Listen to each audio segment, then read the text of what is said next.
by God. So we're taught by Elimelech the meaning of responsible and honest leadership, and one that acknowledges its shortcomings and keeps its promises. And I think this theme of moral leadership in times of crisis is a particularly interesting question, given what's going on right now. And it brings up some themes of leadership, which I want to talk about three. They are hope, humility, and honesty. And I'm going to discuss each theme with reference to a woman leader, given that it's a women's group here. So firstly, hope. So without getting partisan, I saw a really interesting interview this week with Alistair Campbell, and he had 10 pieces of advice for the government. And one of the things he said was give people hope, but don't give unrealistic hope. And I think the purpose of a leader in these times is to unite people behind a cause, to give them hope of a better future. And that's by bringing people along with you and giving people a stake in your communities and building those communities together. So earlier this week, I watched this brilliant documentary on Netflix. It's called Becoming by Michelle Obama. It's a brilliant Netflix documentary, would really recommend it. Also, she has a brilliant book. And what she talks about is how she goes around the country and empowers others with her own story to give young people ownership of their own hopes and dreams. But the hope that she represents is simply that she was the first Black First Lady of the United States. And I think there's some parallel here to women in the Jewish community who are always seen as the ones behind the scenes, who get things done but aren't praised, never the ones at the forefront, never the ones getting noticed and appreciated. And I used to be president of the Union of Jewish Students. When I was there, I was only the 7th woman in 100 years to be leader. And right now we can look at the Board of Deputies, they have only the 2nd woman leader in their over 250 years of history. So in ourselves, just being those leaders, we can represent the hope for the future. The second theme that I want to discuss is humility. And for me, that's acknowledging the gap between the leadership and the community and having that desire to level the gap as much as possible. So throughout the good times, Elimelech, instead of saving his plentiful food as a leader for his people, he acted so that when push came to shove, there was none for them. And the reference that I want to draw here is to Jacinda Ardern. She's the Prime Minister of New Zealand. I'm sure you've all seen her extraordinary COVID response. I think they've got no cases right now. She was on air last week in an earthquake and was so cool. She had a baby in office. But one thing that's been really poignant during her tenure as Prime Minister was the Christchurch massacre in 2019. And when she came to pay her condolences and give the response to the crisis, she came wearing a traditional Muslim headscarf. She enacted policy quickly and appropriately. She raised money for the funeral costs of the victims. She apologized. She showed true empathy and she hugged people. And that acting on a human level really bridged the gap between the leadership and the people. And in doing so, she acted with humility. She spoke to people as if she was one of their own, and she connected with them on a personal level, and she felt their pain. And that's something which Elimelech didn't do, but which we can now learn is the sign of a true good leader. And finally, honesty.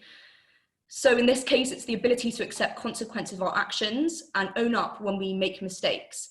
So Elimelech's people were relying on him to provide for them. And he knew all along that that wouldn't be the case, but he wasn't honest, so people couldn't prepare for themselves.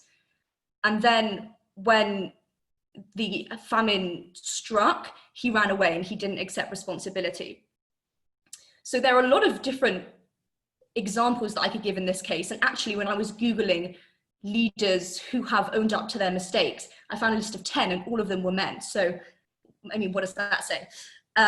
But the one that I saw in the news this morning was that of Rosie Duffield MP, who stood down as opposition whip this morning after admitting that she broke lockdown.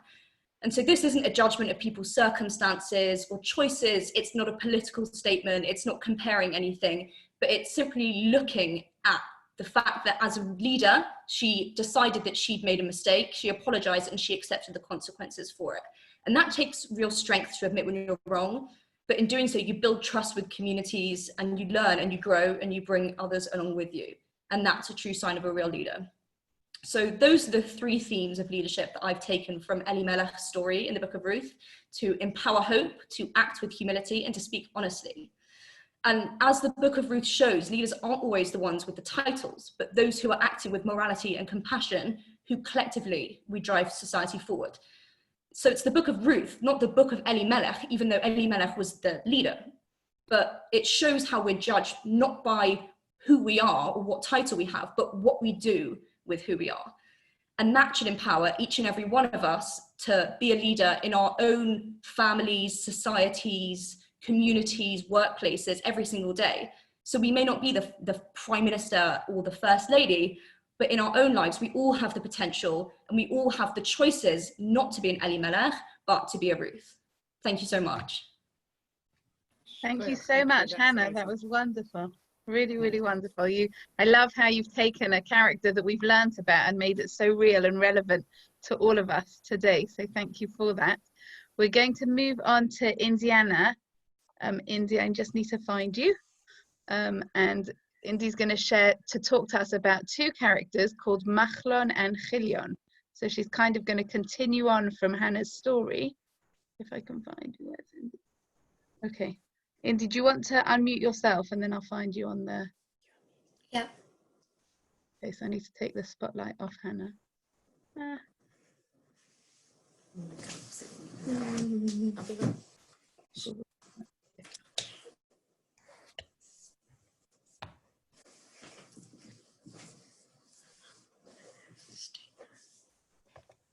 Okay, go on. Okay. Yeah. Okay, so I'm going to be talking about Machlon and Chilion, who they are the children to Naomi and Elimelech. So when a famine arrived in their hometown, their parents decided that they should move towns. And of course, that left them alone with only each other to communicate to, as they couldn't really understand anyone else in their new town. So after that, their father died, and that obviously only made things worse. And although it is not actually stated of their relationship with each other, we can probably imagine that they were very close as they only had each other. So I was asked to find a relationship between this and the relation that I have with my brother during lockdown. So first I decided to look for the similarities and the differences. And one difference that really struck me is that we still have the ability to FaceTime our friends and talk to them from the opposite sides of the garden or the driveway. And these two brothers could not call their friends or even possibly know if their friends had survived the famine. Therefore, these brothers were like on a different level of isolation. I personally think that the less people you get to see, the closer you are with the ones that you do get to see. And I also believe that if these brothers got into an argument, it would be a lot worse as they would have no one else but each other to confide in about their problems. Therefore making it much harder to get over their problems. I feel that my relationship with my brother has not greatly changed, but if we were not able to leave the house at all, it probably would have got worse or we would have got even closer. I also think that some of the things you would say to a sibling in a fight, you would never say to a friend. And if you were to say them to a friend, there would be no going back. But with siblings, you can still go back as you love them unconditionally. Therefore, I can only partly relate to Machlon and Chilion's troubles. Thank you so much, Indy. I think that's great. And I wonder if Rafferty would agree with you about or Mummy would agree with you actually as well about how your dynamics over lockdown. But I love the way that you tied in what was going on in the Book of Ruth with your own experience during lockdown. So thank you so much for that. We're now going to move on to Aviva, who I believe is going to be talking about Normie. Is that right? Yes. Naomi, Normie. Okay, hi everybody. Thank you for inviting me. So I'm going to talk a little bit about how Naomi overcame her losses. So Naomi was the wife of Elimelech, who was rich and successful, as Hannah said, and was successful off the land in Judea until the famine came. Instead of staying to support the poor, Elimelech took Naomi and their two sons to Moab for the next decade where life was plentiful. It seemed that their Judean beliefs were forgotten as their two sons both married Moabite women, Ruth and Orpah. So began Naomi's journey of loss. First when she left her homeland to be with her husband in Moab, then when her husband Elimelech died, and then when both sons died. Naomi was bereft and felt God had left her with nothing. You can hear her distress distress and possible anger when she tells her 2 daughters-in-law to go back to their people. Don't, my daughters, because I am bitter and sad for you, because the hand of God has come out against me. However, Naomi hears that the land of Judah is provided for by God, and she plans to return to redeem the past. Orpah decides to leave her mother-in-law Naomi and not be a refugee like her, going back to her people, the Moabites.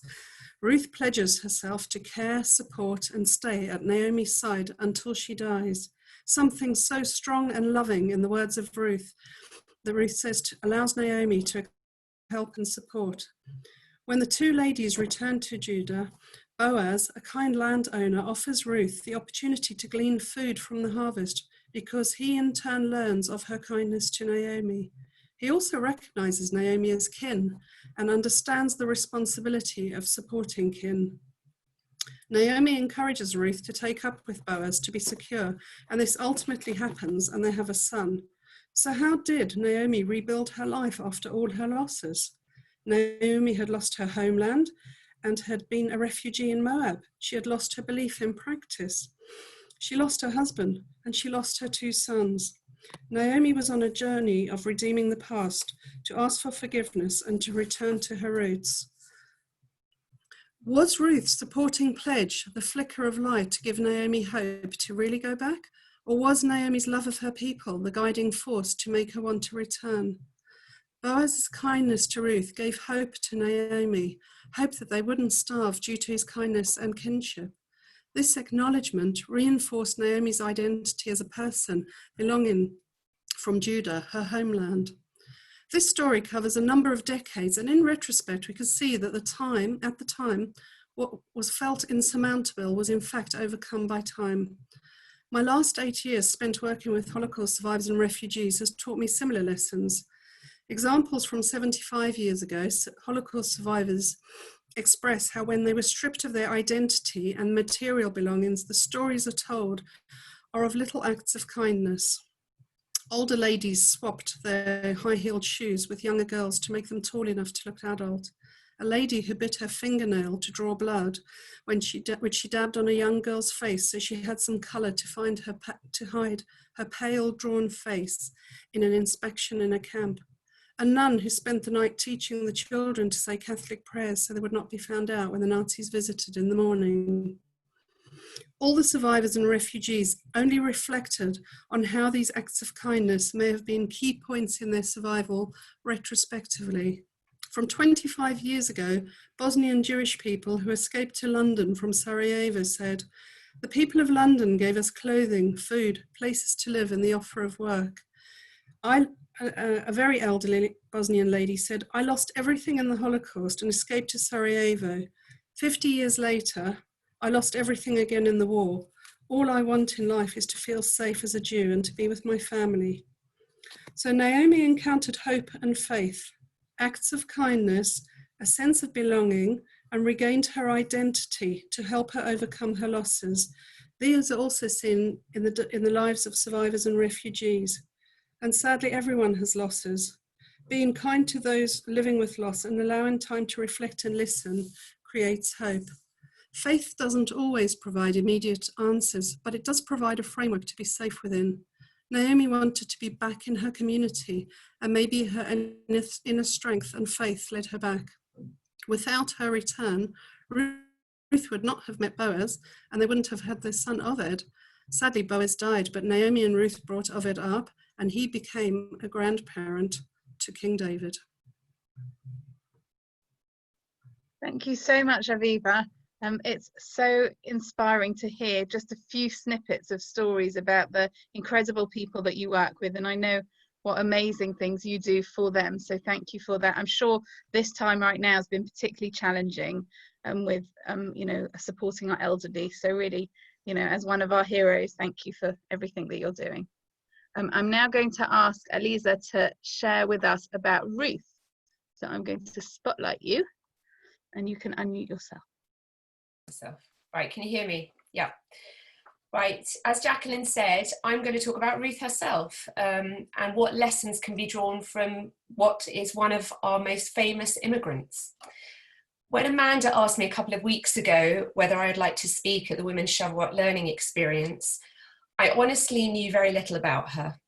However, the more I've learned, the more I've realised that her story is as relevant as to how we should lead our lives today as any one of the stories of the more famous female matriarchs of Sarah, Rebecca, Rachel and Leah that we all probably know so well. Also, my background is slightly relevant.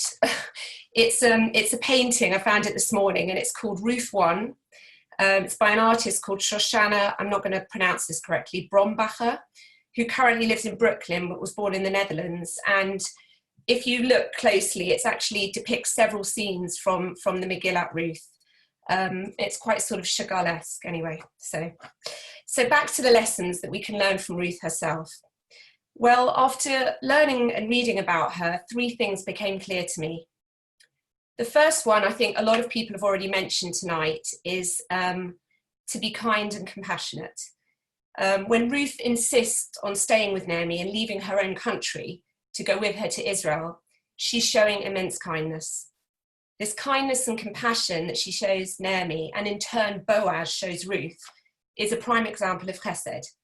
And the fact that all these acts of kindness ultimately lead to the creation of David, which was basically Israel's greatest king, is unequivocally Torah's way of telling us how important the values of kindness and compassion are within our Jewish system.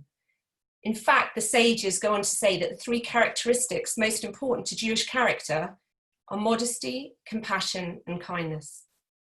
If you also look at the teaching of Maimonides, aka the Ramban, he defines chesed as the act of extending goodness and kindness to others, even when it's not required by law or logic. Human acts of chesed mirror creation, and he was therefore fond of quoting the psalm, "The world is built, or rather created, with chesed." Following on from this, Maimonides also proposes that the highest form of tzedakah, charity, is to help the needy help themselves. And this can be seen in the way that Boaz lets Ruth glean his fields in order to collect enough food for her and Naomi, rather than giving his harvested crops directly to her. This helps her and Naomi in a more dignified and equal way than becoming totally dependent and subservient to him. The second lesson that I learned from Ruth is to be true to your beliefs. Although Ruth's gesture to leave Moab and go with Naomi to Israel is an immense example of kindness, as I've just said, I think it also shows how incredibly brave she was and how important it is to follow your heart and be true to who you are. When Naomi decided to turn to Israel, Ruth could have very easily returned to her family and taken up her position again as a wealthy Moabite princess. Instead, she gave up all the privileges of royalty in her own land to lead a life of poverty as a stranger in a new land with all the challenges and expected prejudices that this would bring. Ruth pledges to Naomi, "Wherever you go, I will go. Wherever you stay, I will stay. Your people shall be my people and your God my God." One of the reasons why she felt compelled to go with Naomi and follow her heart was that she no longer believed in the cruel rituals and idol worshipping of her own Moabite people and desperately wanted to lead life as a Jew. This is often the case for many refugees and asylum seekers who feel forced to leave their home due to either political or religious persecution, even if it means starting again as a stranger in a foreign land and all the immense challenges that go with this. My maternal grandmother and her family came over to live in Gisborough in northern England from Leipzig, Germany at the beginning of 1935. My great-grandfather made the decision to leave Germany in April 1933, when on his way home he was beaten up in the street by a group of Hitler's brown shirts.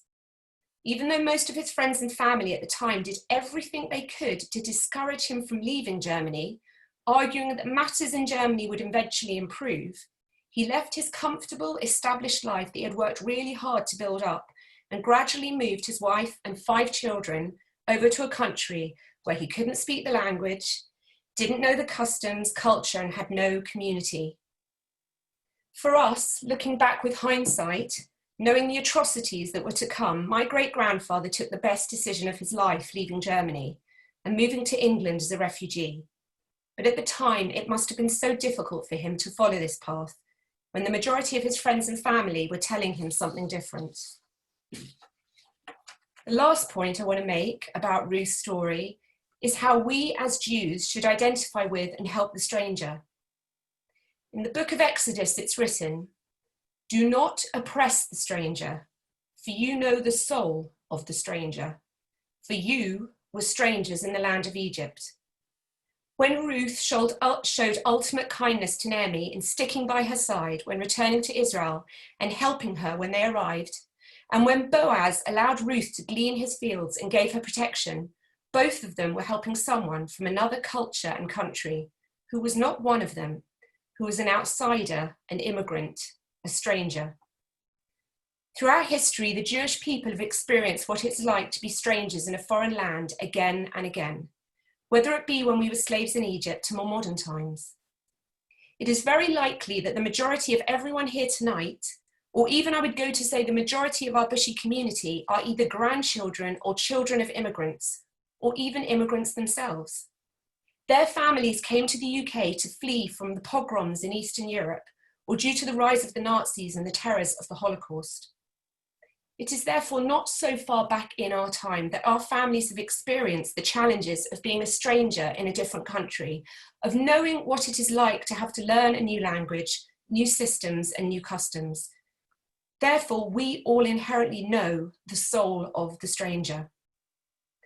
As the late Rabbi Hugo Gryn, a Holocaust survivor and refugee to the UK himself, so eloquently put it, "How you are with the one to whom you owe nothing is the test of our civilization." Finally, it is no coincidence that we read the Megillat Ruth at the time of Shavuot, when we celebrate the Jewish people receiving the Torah at Mount Sinai more than 3,300 years ago, as this is a sure indication that our true acceptance of the Torah is inextricably linked to the value of chesed, showing loving kindness to all people, but particularly the outsider, the immigrant, and the stranger. Thank you so much, Elisa. That was really very insightful. And I think hearing about your own background with your grandparents coming over as refugees and how you've connected to that, and also knowing the incredible work that you do together with the Bushy Gives Back and through so many other things as well. It's wonderful to hear your connection with Ruth, but also how you're taking that and really putting it into practice, whether it's with asylum seekers or other work and help that you're doing with people. So thank you very much for sharing that with us. And now I'm going to move over to Sarah, who will be sharing with us about Boaz. Hello, good evening, everybody. Oh, I think I have to put, sorry, don't want my face to be the entire screen. It's a bit off-putting to me. Okay, so good evening, and it's very nice to see everybody. So I'm the last character to appear in this book, and I'm Boaz. Who was Boaz? On Shavuot, as we've heard, we read the book of Ruth, Megillat Ruth. We know the story is all about Ruth and Naomi. We all know the famous line, as Alyssa just said, of that Ruth said to Naomi, "Wherever you go, I go, wherever you lodge, I lodge, or people in my power," all that. So that's one of the most famous biblical quotes that we all are familiar. I would imagine everybody here has heard that quote before. Powerful sentence. We all know that Ruth was kind of one of the most famous converts. So that's such a big story in itself. Why doesn't the book of Ruth end at the end of chapter 1? When it comes to Boaz, we often actually skim over Ruth's relationship with Boaz. It feels, and I'm going to really say it here, it feels a little bit questionable and a bit, dare I say, brazen. When Naomi tells Ruth, and I'm going to read it from the Megillah here, "Bathe and anoint yourself, don your finery, and go down to the threshing floor, but do not make yourself known to the man until he has finished eating and drinking." What's she saying? What's Naomi telling her daughter-in-law? She's telling her to get all dolled up, put her makeup on, wait till the guy gets a little bit tipsy, and then when he lies down, note the place where he lies, go over, uncover his feet, and lie down. Little bit brazen, little bit iffy for us to be reading up that in our biblical stories. However, let's remember that the message from Megillah, the book of Ruth, is chesed, kindness. And who better to personify total kindness than Boaz? Let's look at who Boaz was. Boaz was 80 years old actually at this time, when Ruth was really 40 years old at this time. He was a leading sage of his generation. Unlike Elimelech, who left his community because he didn't want to share his wealth, Boaz set aside part of his land for those who needed. They were both very wealthy men, but Elimelech thought his wealth was power, whereas Boaz shared his wealth and his kindness. When Ruth went to collect food from Boaz's field, Boaz instructs his workers to leave extra barley for this modest woman. Boaz then tells Ruth, and I'm going to quote again here, when Boaz said to Ruth, "Hear me well, my daughter." Remember, there's a big age difference. "My daughter, do not glean in another field and don't leave here, but stay here close to my maidens. Keep your eyes on the field, which they are harvesting, and follow them. I have ordered the young men not to molest you. Should you get thirsty, go to the jugs and drink from what the young men have drawn."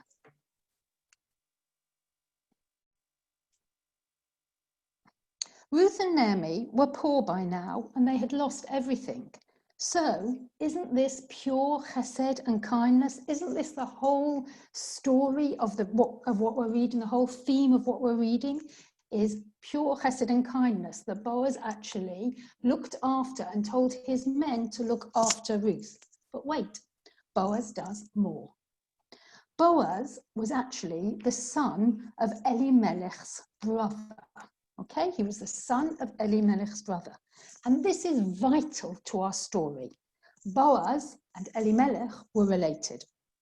So if we go back to the little bit that I said was maybe a little bit brazen, when she was to lie at his feet, what's actually Ruth doing?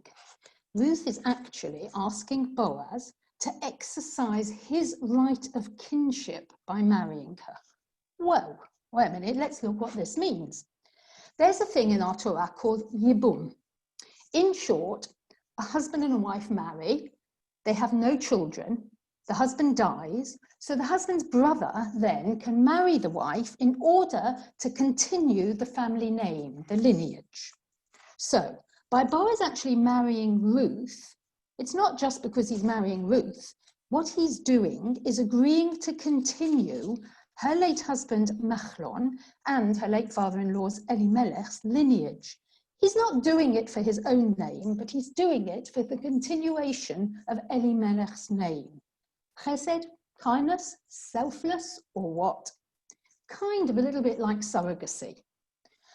And of course, we hear that from Ruth, eventually through her lineage, came King David, as others have mentioned tonight. But that was ultimately Boaz's role, to marry Ruth in order to conceive a son, Oved, who became the father of Jesse, who became the father of King David. We can see here what a really great man Boaz was, because 1, he looked after Ruth and Naomi when they needed food. 2, he redeemed Ruth and married her in order to continue Elimelech's name. 3, from him came King David. And 4, he actually died the day after they conceived. So that was his purpose in life. What can we learn for our lives, especially now we're in lockdown? Ruth tells Naomi, the name of the man with whom I dealt today. She doesn't say the man who did something for me, but she says I did for him. Our sages point out from this that we can learn that every giver needs a receiver, just as every receiver needs a giver. Ruth and Boaz teach us that chesed is a two-way channel. Just as in our present world, there are people who need our support and those who can give. Some people find it hard to be in need of support. However, I have always said that in everyone's lifetime, one will be at both ends, both a giver and a receiver. And only by being a receiver can you truly learn how to be a giver caringly. The book of Ruth starts with famine and fear that leaves them hungry and empty. We went into lockdown scared of famine with the stockpiling and with the empty supermarket shelves. and the fear of wondering how on earth we would cope in this housebound environment. But we have learned how to cope, and we have learned how to look after others, and we've probably all learned a lot about ourselves too. Shavuot means weeks, but it comes from the Hebrew word, the root sovah, which actually means satiated. And Boaz means, in him there was strength. I hope that we can all gain strength and learn from Boaz true chesed and kindness to all. Thank you. Thank you so much, Sarah. Really thank you for helping to shine a light on a character that perhaps, as you said, many of us haven't really ever had a chance to look at. And when you read it on the surface, it definitely looks very confusing. It's not straightforward at all, and you presented it so beautifully that there isn't anything in the Torah that's something we can't discuss or something that we can't learn from, even if on surface level it looks like it's something that perhaps you wouldn't imagine would be spoken about in the Torah. What's also lovely is that you've brought us all the way round to where Hannah began, talking about when you can use leadership for really positive and some of the values that she brought in as well. So I really have to say a massive thank you to Amanda, who had this idea of trying to find a way to make the Megillah of Ruth something that's really relevant to all of us. And we discussed, and she's really picked people who are very much connected to their character. You know, Sarah, I know that so much of what you do is to help people who are struggling, whether it's within the community or within the work that you do. That is the Boaz, you know, that it's lovely to see. And each one of the people who spoke has really shown us an insight and how to connect to them as if they were people that we would see and come across in our everyday life. I love the way people have connected it to lockdown as well, because obviously that's the crisis that we're all living through right now and all dealing with in different ways. So big thank you to Amanda, to Hannah, to Indy, to Aviva, to Elisa, and to Sarah for sharing with us how the Book of Ruth is really something that's so connected to us. I just want to end with a thought that a few of you might have heard because I shared it on with Lunch and Learn last week. But it's a thought that I heard last Sunday. There was a day of learning where hundreds of teachers from around the world were speaking, and I didn't have time to sit in front of my computer screen all Sunday, but there was one teacher that I knew that I wouldn't miss, and that was one of my teachers from when I was studying in Israel in SEM, called Rebbetzin Rina Tarshish. And I've already recommended it to some people, so some people can smile because they've listened to the clip that she spoke about. But she spoke about the idea of eating cheesecake on Shavuot. Now, the interesting thing for me is I always understood why we have milky on Shavuot. It's to do with the giving of the Torah and not being able to make all their dishes kosher. And the cheese part of it, or the milky part of it, made sense to me. But I didn't understand what the obsession was with having cheesecake and sweet blintzes and, you know, everything sweet that was milky. I knew milky, but why sweet?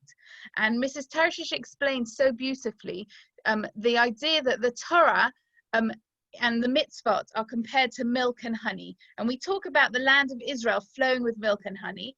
When we talk about the milk and honey, we're talking about, actually, that is the sweetness of Shavuot. The fact that Israel's flowing with milk and honey means that the Torah and the mitzvot, that's what it's talking about. So what do those have to do with milk and honey? Now, the milk that it's talking about is actually the milk that a baby has when a baby's born. What's very interesting, when a baby's born, the only thing that they need is milk, and actually if they have anything other than that, it's not very good for them. I remember when Reuven and Malka are quite close in age, and Indy, I wonder if your mum can tell you stories like this as well. But I remember Reuven trying to stick pretzels in Malka's mouth when she was about 3 or 4 weeks old.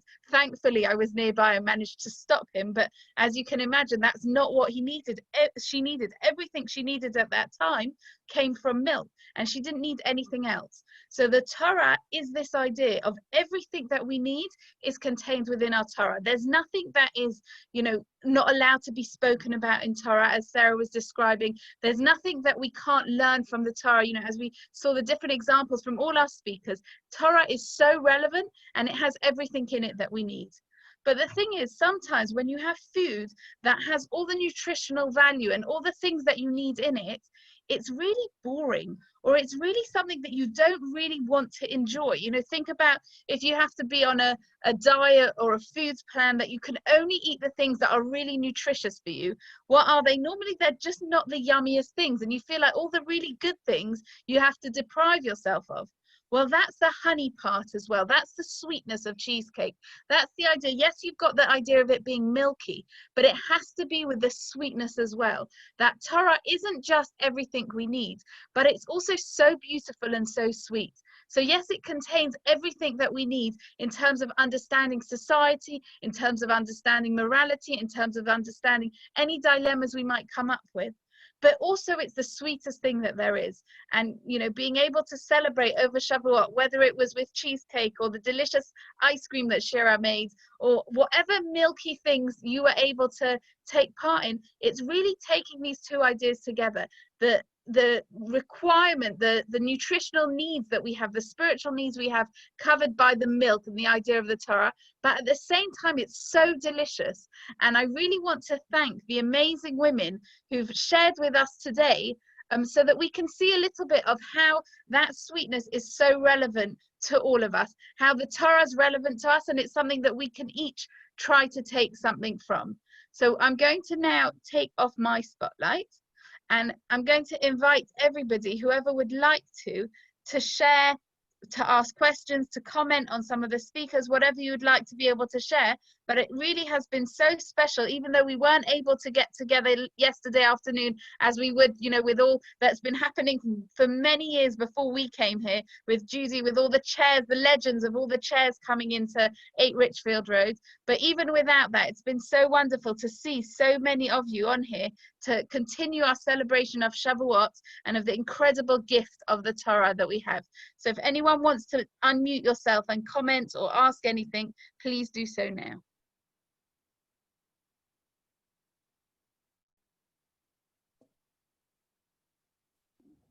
Should I unmute everyone? I think what I'll do is I'm unmuting everyone, so we can all hear you now, unless you've muted yourself. But just if anyone wants to comment on anything or say anything.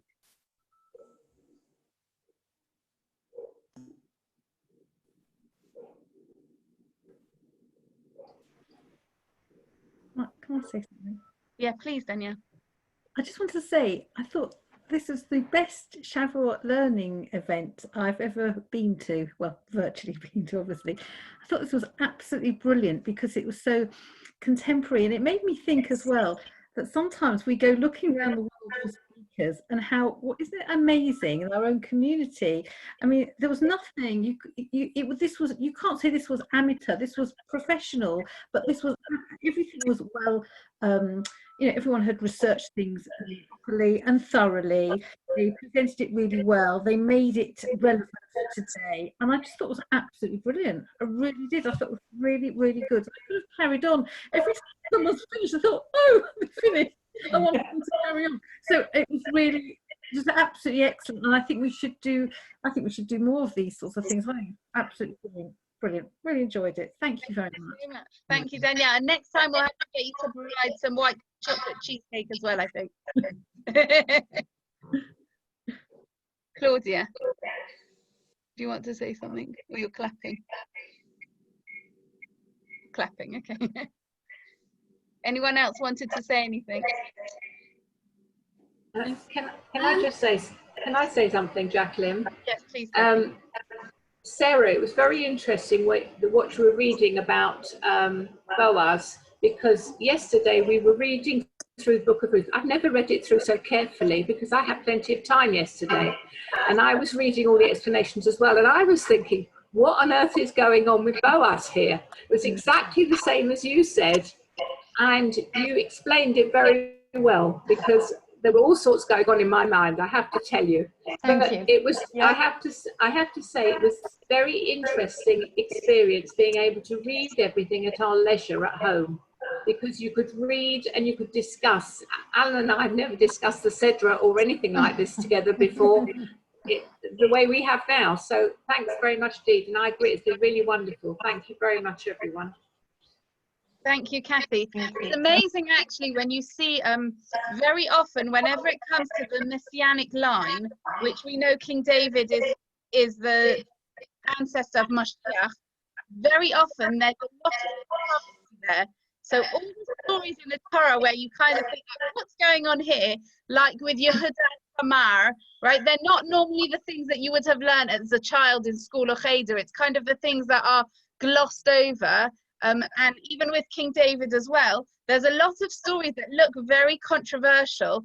And there's an idea that the lineage of Mashiach is cloaked in this kind of controversial type of. But as you said, Sarah, you really explained it so beautifully. Thank you. I'd like to ask Indy, you had a question you wanted to share with us. I feel like I learned this a while ago, and wasn't there a story when she met Boaz, she was picking crops and he was kind of impressed by the way she crouched down, so she was like at level with them. Yeah, that's right. One of the things that I'm not sure if we did touch upon, but is that Ruth is known for being incredibly modest. And that's actually why the contrast in the story, when suddenly she appears at a strange man's bed, seems very, very strange to us. But like, as you know, as Sarah explained it to us, but you're right, one of the things that she saw about Ruth was that rather than bending down in an immodest way, she used to crouch down to glean to pick the stalks from the field in a very modest way. And that was one of the things about Ruth, is that she was very tanua, she was very modest in what she did, and humble as well, which is part of modesty. Can I say something? Please, Rena. So I'm also like Kathy yesterday. It was also one of the first times that I've actually also sat down and read every single word without any distraction or anything going on, and concentrating. And the other thing I found out, or I read about Boaz, which was, and please correct me if I'm wrong, because I've also been speaking with Mark about it too, is that when you actually read, and before you get to the end of the story, and before they have a connection and they become married, he is very, very true in his honesty, in recognizing that that Naomi has still got a connection and still has the financial reward to come to her of Elimelech, because his fields are still bound by that connection. And he goes and makes a Sanhedrin of 10 people to discuss this and gives her back the land. So I think that's very interesting too, that he recognized that she was still had her wealth, if you like. And also the other funny, interesting thing as well is, you say about connections of 2 points, like a good and a bad that comes out of things, which is that Orpah, she is a direct descendant, her descendant is Goliath. And you've got David on one side, and you've got the 2 princesses, and you've got the battle between Goliath and David in the end, which is also part of this story. It's amazing how it's like they keep coming back together again. So these points in history, exactly like you say, Rena, got these opposite points that keep coming back together again. It's a lot deeper than just the story that we kind of might have felt by glancing at it at first look. Can I just add, because we were only given a few minutes to talk, one of the things that I didn't say, continuing what Rena says, is that Boaz was such a good man, he was such an honest man, that there was actually a relative, Ploni Almoni, this man who was closer related to Ruth. I didn't go into that because it would have taken a whole nother 5 minutes, but there's another relative. He was such an honest man that along, as you said, her wealth, but he went to the sort of the rabbis, the Sanhedrin, because he didn't think Ploni Almoni, this man, would take on the responsibility, and he was right. So he went there and in full public of the rabbis of the time to say, okay, I give this man opportunity, he's not taking opportunity, so thus I am doing this. And he wanted the rabbis to acknowledge it so that he wasn't just making it up. He was such an honest man. Can I say something? It occurred to me, well, first of all, can I just say a massive thank you to everyone who spoke, particularly to Indy, who's it's very scary to speak in front of all these women, very much older than you, and you did brilliantly, so thank you, and to Hannah for coming and joining in. Thank you for all of you. I know I've been a bit disorganized over the last week or two with various other things going on in my life, and so thank you, all of you, for agreeing to speak and for preparing such beautiful talks. Really so chuffed it's worked out so well. One of the things I have thought of as we're looking very much at Ruth and Naomi as role models for ourselves, but I was also thinking about Boaz in terms of the Me Too movement and a man who shows self-restraint, and maybe we should be reminding our sons about how you can to behave, that there's a good role model in there as well for a man who shows exceptional restraint and behavior.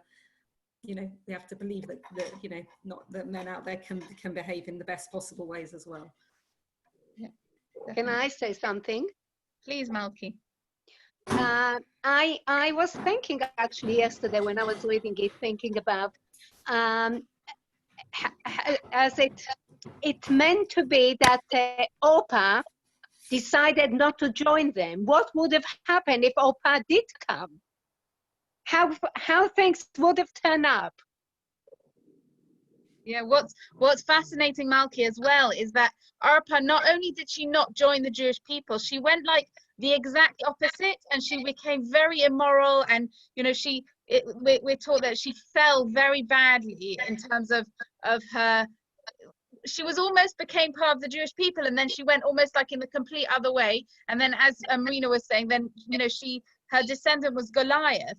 So you're talking about she came so close, but yet she didn't make it. It is really interesting. What would have happened if Orpah would have joined the Jewish people as well? It sounds like that would have been the ideal, in the same way that Ruth was meant to marry because of Machlon. So then Orpah should have married because of the other son as well. What's very interesting though as well, the debate that Sarah was talking about, and I think Rena mentioned as well, between the rabbis, there is actually a verse in our Torah that says that someone who is a Moabite cannot join the Jewish people. I don't know if people are aware of that, and it could be, Sarah, you came across it while you were doing your research. So the fact that Ruth is the grandmother of King David is shocking from the perspective of the Torah doesn't allow that. And when the rabbis were having this debate, it wasn't just about, the idea of Yibum and marrying someone, like in terms of because the husband had died, marrying someone because of that. They actually were talking about, is she allowed to convert? And that in the end, the conclusion was yes, that a Moabite woman is allowed to join the Jewish people, but someone from Moab, a man, is not allowed to join the Jewish people. And what's really interesting about that as well is, as Amanda, you were talking about, and Alyssa, you were talking about as well, the idea of chesed and kindness being so central to us in terms of the Torah and in terms of us as Jewish people, and in terms of being able to give and do kindness in the world. The reason that Moab was not allowed to join the Jewish people was because that was exactly what they didn't do.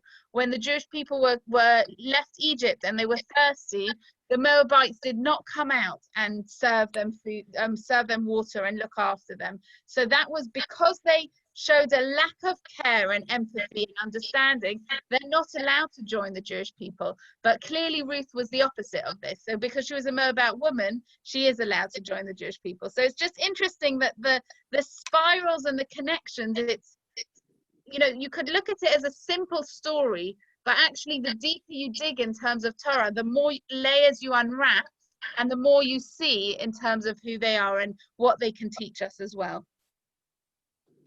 Thank you, Malky. It's nice to see you on here. To see you all, it's really lovely. I really enjoyed it. Really special. Yeah.